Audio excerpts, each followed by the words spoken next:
से जराता कि लोग प्यार से जराता बदनाम सलाई बा नफरत की दुनिया के इहे सच्चाई बा नफरत की दुनिया के इहे सच्चाई बा लोग प्यार से जराता कि लोग प्यार से जराता बदनाम सलाई बा लोग प्यार से जराता बदनाम सलाई बा कि जिंदगी में बस तोहरा पूनम के रात रही उगते सूरज रहबा का दुनिया साथ रही उगते सूरज रहबा का दुनिया साथ रही कि लोग प्यार से जराता बदनाम सलाई बा कि लोग प्यार से जराता बदनाम सलाई बा। धन्यवाद। चलल तबले चलल अब छुटले जैसे बा दिल वो दीवाना के टूटले जैसे बा होके हमारे वो हमारे से छल कैली अरे मौसम के नियन बदल गई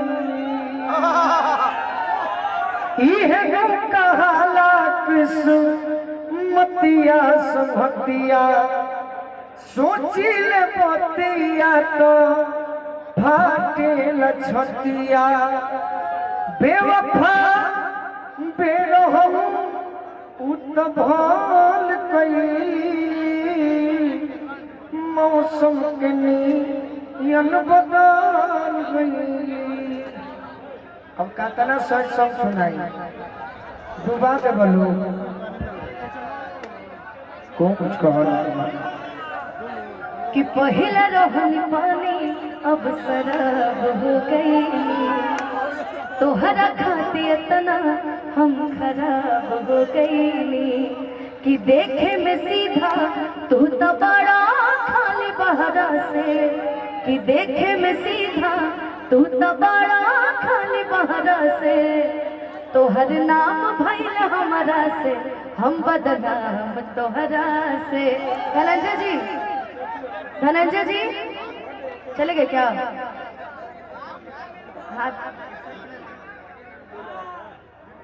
कि कोनो दिनवा शिकार हो जइबू कि कोनो दिनवा शिकार हो जइबू कि कोनो दिनवा शिकार हो जइबू कि हमसे मिलबू हमार हो जइबू कि हमसे मिलबू हमार हो जइबू।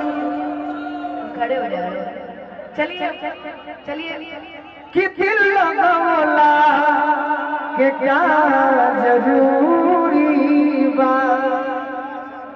दिल लगौला के क्या जरूरी बा नीमन नजदीक से तो दूरी बा।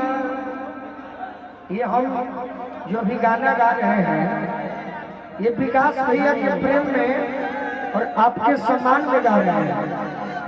हम राजा रामचंद्र की जय बोलो।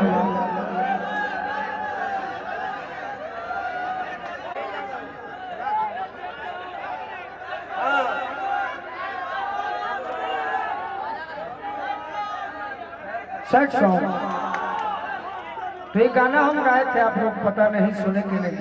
बोलो विकास जी के बहुत सारा शुभकामना जन्मदिन के।